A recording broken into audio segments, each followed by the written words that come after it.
Sir, आज मोहसिन नकवी साहब ने कहा है कि ये निज़ाम नहीं चल सकता, ये बोसीदा हो चुका है, तबाह हो चुका है, इसको बदलना पड़ेगा। तो वो कौन सा नया मॉडल है जिसके ऊपर काम करेंगे? सदारती वाला एक जो 3 मार्शल ही द्वार है, बाकी जमहूरियत जो आप लोगों ने सामने अभी भी है, कौन सी बेहतर है पाकिस्तान? जी बिस्मिल्लाह रहमान रहीम। देखें, बात ये है कि ये निज़ाम अगर गल सड़ गया है जैसे वो कह रहे हैं और उसका सलूशन नए सूबे बनाना है तो इसको पहले एम्पिरिकल डेटा इसका लाना चाहिए। दो हिस्से हैं, एक नए यूनिट बनाना और एक निज़ाम पार्लिमानी जमहूरी या सदारती। नहीं, देखिए वो तो बात आप यहाँ तो फिर आप जितनी 1973 में कॉन्सेंसस इवॉल्व हुआ था पार्लिमानी निज़ाम का, या उससे पहले भी पार्लिमानी निज़ाम ही था अयूब खान साहब के से पहले, तो उस कॉन्सेंसस को आप ले आएँ और आप सारों को बिठा के आप उनको कन्विंस कर लें कि मुल्क का निज़ाम बेहतर चलेगा अगर सदारती निज़ाम होगा तो फिर ठीक है। लेकिन मैं नहीं समझता कि उस तरह का कॉन्सेंसस इवॉल्व करना इतना आसान है। जो निज़ाम आप कह रहे हैं कि गल सड़ गया है, वो निज़ाम बुनियादी तौर पे नया पाकिस्तान लेके आया था और इसका ऐलान इमरान खान साहब ने हाइब्रिड निज़ाम के तौर पे किया था। तो उससे पहले जो निज़ाम था उसमें मुल्क तरक्की कर रहा था काफ़ी।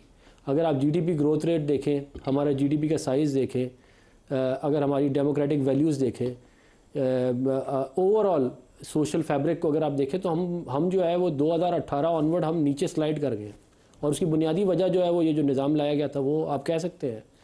अब बात ये है कि फिर हमें कौन सा निज़ाम चाहिए? हमारे मुल्क में निज़ाम यही चलेगा। मैं आपको पार्लिमानी जमहूरी, सदारती, पार्लिमानी जमहूरी निज़ाम। अब तो पार्लिमानी जमहूरी नहीं है, अभी तो आपका हाइब्रिड प्लस हाइब्रिड है ना, अभी तो हाइब्रिड है। मैं ये कह रहा हूँ कि पार्लिमानी निज़ाम, फुल पार्लिमानी निज़ाम। और आप जो सूबे बनाने का मसला नहीं है, मसला लोकल बॉडीज़ का है। मसला ये है कि devolution of power, devolution of power. मसला ये है कि 18वीं तरमीम में पावर दी गई सूबे को कि सूबे ने डिवॉल्व करनी थी अपना डिस्ट्रिक्ट लेवल पे, उन्होंने डिवॉल्व नहीं की फॉर वट एवर रीज़न।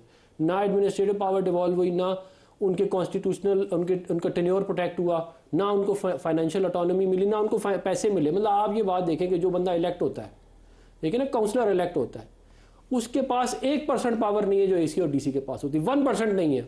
वो किसी को 1 ग्रेड और 2 ग्रेड में भर्ती नहीं कर सकता। लेकिन ये काम किसने करना है? हम ही करेंगे। लेकिन ये एक स्ट्रगल है ना, we are in a struggling phase. हम अगर आप पाकिस्तान की हिस्ट्री भी उठा के देख लें तो इट इज़ अ स्ट्रगलिंग। हम कभी ये हुआ है कि इस मुल्क में जमहूरी कुव्वतें जो है वो ज़्यादा ताकतवर हुई हैं, इसमें कोई शक नहीं है। 18वीं तरमीम वरना होती ना, अगर ताकतवर ना होते। और मियाँ नवाज साहब वज़ीर आज़म बने 5 साल 2013 से 18 जो है वो हमारा सी पैक हुआ, हमने मोटरवेज बनाई, हमारा बड़ा सुनहरी दौर था और डेमोक्रेटिक वैल्यूज़ भी ठीक थी। अब ये ज़रूर है कि आप जब मुल्क को उस सिस्टम के तहत नहीं चलाएंगे जो जो जो जो जिसके लिए सबने कॉन्सेंसस इवॉल्व किया था, तो फिर फ्रिक्शन होगी निज़ाम में और फिर निज़ाम में मसाइल पैदा होंगे। बिलावल भुट्टो का भी एक स्टेटमेंट सुनाना चाहूँगा। जब अगर हम पाकिस्तान के अंदर एक बुनियादी मसला तय कर लें निज़ाम हुकूमत की बहस से पहले, सैंक्टिटी ऑफ वोट, अगर आप वोट जो जिसको पड़ा है उसी के डब्बे से निकले और वो काउंट भी उसी के खाते में और रिजल्ट उसी के हक में या उसके खिलाफ जो भी निकला है एक्चुअल वोट की बुनियाद पे हो, तो बहुत सारी बुराइयों का हल इसी वोट से ही हो जाता है। अगर लोगों के पास ये ताकत हो कि अपने वोट से किसी को इलेक्ट कर सकते हैं, वोट इन कर सकते हैं और अपनी ताकत से किसी को वोट आउट कर सकते हैं, तो इससे बड़ा दुनिया में कोई मौसर निज़ाम है नहीं है। बिलावल ने आज कश्मीर में जो कहा दिखाइएगा। वोट चोरी इलेक्शन नामंजूर, वोट चोरी इलेक्शन।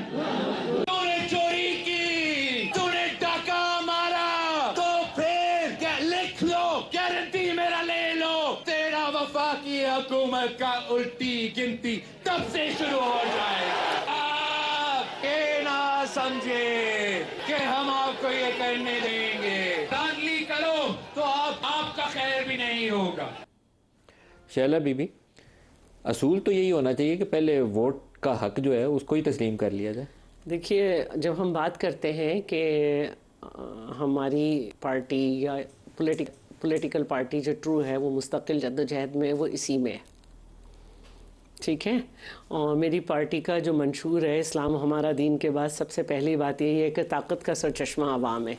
अब आप अवाम को कभी ज़ियाउल हक साहब का तोहफ़ा है कि आवाम को जो है फ़िरक़ों में डिवाइड कर दो, बिरादरियों में डिवाइड कर दो और ज़बान की बुनियाद पे जो है कर दो, तो वो ये करने में कामयाब हुए तो हम तो यही चाहेंगे कि भाई जिसको भी मिलनी है हुकूमत उसको मिल जाए, लेकिन जिसके नाम पे मैं मोहर लगाऊं मेरी मोहर उसी के नाम पे जानी चाहिए, बात में तब्दील नहीं होनी चाहिए, 90% रिजल्ट नहीं बना लेना चाहिए।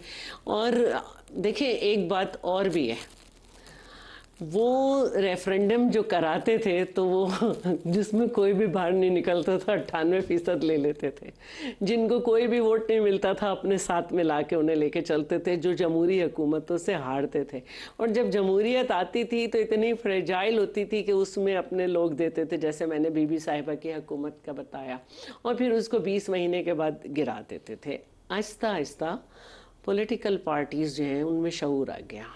अर्बन सिंध में लिसानी जमात की बुनियाद किसने रखी थी? आपको पता ही है। नहीं, आपने अभी तज़किरा किया, मैंने कहा बिल्कुल ज़िया ने, अब तो ये बात किताबों में भी आ गई कि ज़िया ने रखी।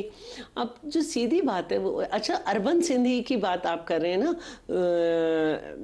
वो कहते हैं पीर साहब पगारा अपनी किताब में लिखवाते हैं पीर साहब पगारा की कहानी, कुछ उनकी और कुछ मेरी ज़बानी राइटर ने कहा है। तो पीर साहब पगारा ने कहा कि क्योंकि ज़िया ने इलेक्शन अनाउंस कर दिए थे तो हमने रातों रात जाके इमाम मस्जिद तक को जो है ना वो टिकट्स दिए। आप कभी उस किताब को पढ़ें तो क्या क्या नहीं किया गया इन लोगों के साथ, फिर भी ये खड़े। तो क्या ये पागल हैं कि अपने घर से जनाजे उठाएं, अपने कारकुनों को कोड़े लगवाएं, जेलें सहें? मतलब मैं जो थी, मेरा मास्टर्स बाद में हुआ है, मैं जेल में पहले थी, ठीक है। तो उसके बाद आप कहें कि ये सिस्टम नहीं चल रहा, तो जो सारे सब कुछ आए इस उन्होंने क्या दिया, ये एक आप इसको लिखें। अच्छा दूसरी बात ये है कि पॉलिटिकल पार्टीज़ का किरदार जो है ना उस पे बात की जा सकती है, लेकिन क्या जो आपने बनाई पॉलिटिकल पार्टीज़ उनकी बात करें, या जो ओरिजिनल थी जिनको मार दिया गया, जिनको कोड़े लगाए गए, फिर आपने भी बनाई तो कुछ समझ आ गया, लेकिन ये फैक्ट्री रुकी नहीं रही है, अफनान साहब रुकी नहीं रही है। तो ये जब तक फैक्ट्री नहीं बंद होगी ना, देखिए कायनात का एक निज़ाम है, ठीक है ना, ये ज़मीन अपने ऑर्बिट में घूम रही है, सूरज अपने ऑर्बिट में घूम रहा है, ऐसा ही है ना। और यही कहा है कि जिस दिन जो है ये अपने अपने ऑर्बिट को हम और आसान कर देते हैं, मदार से निकल आई चीज़ें, क़यामत आ जाएगी। तो सिस्टम भी इसी तरह चलता है। अगर मेरे वालिद जॉब करते थे तो मेरी वालदा घर चलाती थी, अगर मेरे वालिद को टाइम नहीं था तो वो खुद पढ़ाती थी, जो उनके हालात थे उसमें उससे। अब मैं भी जो है वो मैं ओनली अर्नर हूँ अपने फैमिली की, मेरा हस्बैंड बीमार है, मुझे मालूम है मुझे क्या करना है, ऐसे करना है, ऐसे करना है, ऐसे करना है। थर्ड पर्सन आके या सेकंड पर्सन आके मेरे पास अगर इंटरफेयर करेगा, मेरे मामलात में घुसेगा, मेरे बजट को, मेरे तरीके को डिस्टर्ब करेगा, तो मेरा घर उलट जाएगा। सही। आप जो है आपकी आखिरी बात, किसी भी पार्टी का सरबराह उसका बाप होता है। आप एक सरबराह मार दें, दूसरा सरबराह मार दें, तो वो घर कैसे चलेगा? फिर आप कहते हैं कि ऐसे हो रहा है। भाई अभी आज आपके प्लेटफॉर्म से मैसेज दे रही हूँ कि पीपल्स पार्टी ही नहीं, किसी भी पॉलिटिकल पार्टी को जो अब पॉलिटिकल हो गए हैं या नहीं हुए हैं, या अपने आप को अब पॉलिटिकल कहते हैं, वैसे सिंध में हैदराबाद के बाद 18 जमातें मिलके जो है ना पीपल्स पार्टी से लड़ती हैं। अब उन 18 जमातों को जो पीपल्स पार्टी से लड़ती हैं, पीपल्स पार्टी को माइनस करें और उनसे कहें कि जाओ जाके हमें ये रिजल्ट ला के दो कि सिंध में यूनिट्स बनने चाहिए, वो हाथ जोड़ के वापस घर चली जाएंगी। अफनान साहब, आपकी पार्टी ने वोट को इज्जत दो इसके ऊपर अच्छी सियासत की। आज बिलावल की तकरीर सुनी है तो मुझे आपका वो नारा याद आ गया, आपने वो दफन कर दिया कहीं पे? नहीं, हमने दफन नहीं किया वो नारा। देखिए सियासी हालात जो भी होते हैं उसके हिसाब से ही आपको स्ट्रेटजी बनानी पड़ती है। अब ज़ाहिर है जो COD का जो असर था, जो सारी मेहनत की गई थी, उसको काउंटर इमरान खान साहब ने आके कर दिया। उन्होंने आगे उसको जो है वो हाइब्रिड का सिस्टम लेके आ गया, उनको बेसिकली उभारा इसलिए गया ताकि वो ये काम कर सके। जब इमरान आए थे वोट को इज्जत दो की कैंपेन उसी वक्त आप चला रहे थे? उससे पहले भी वोट चला रहे नहीं, उससे पहले भी वोट को COD भी वोट को इज्जत दो ही है थी, लेकिन आपने छोड़ दिया ना? नहीं, हमने छोड़ा नहीं है, हमने बिल्कुल नहीं छोड़ा। मैं ये कह रहा हूँ कि पॉलिटिकल स्ट्रैटेजी जो है वो आप उस वक्त के माहौल के हिसाब से बनाते हैं। आज भी हम ये समझते हैं कि अगर PTI ये समझती है कि मुल्क में जमहूरियत बेहतर होनी चाहिए, तो उनको ये चाहिए कि वो बातचीत से मामलात को आगे लेके चलें, चार्टर ऑफ डेमोक्रेसी के सिग्नेटरी बने, बाद ही मामलात बेहतर हो सकते हैं ना।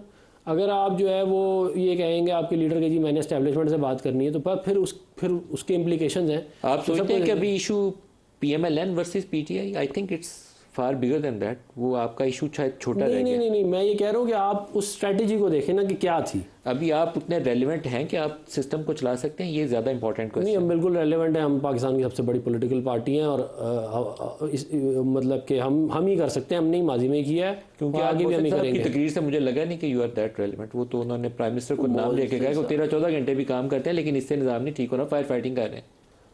देखिए, मोहसिन साहब अपने ऊपर भी तनकीद कर रहे हैं ना, वो भी तो बहुत बड़े इस निज़ाम के खुद भी क्या कहते हैं, उसी निज़ाम को उन्होंने कह दिया ना कोलैप्स कर वो दिया। खुद भी उसी निज़ाम का हिस्सा है। तो बात ये है, देखिए मैं तो ये समझता हूँ कि इस मुल्क में जो है वो आइनी निज़ाम होना चाहिए, एक ही निज़ाम इस मुल्क में होना चाहिए, उसका नाम आइनी निज़ाम होना चाहिए। पार्लियामेंट्री डेमोक्रेटिक आप आइन के तहत मुल्क को चलाएं। आप ये जो शॉर्टकट और ये जो 26वीं 27वीं आइनी तरमीम वाला भी हो तो फिर भी वो ठीक है, कोई मसला नहीं है उसमें। अगर साकिब निसार बैठ के सियासत ना करता ना कोर्ट रूम नंबर 1 में, पॉलिटिकल कैंपेनें ना चलाता, डैम ना बनाता, तो हम ये 26-27 की जरूरत ही ना पड़नी थी।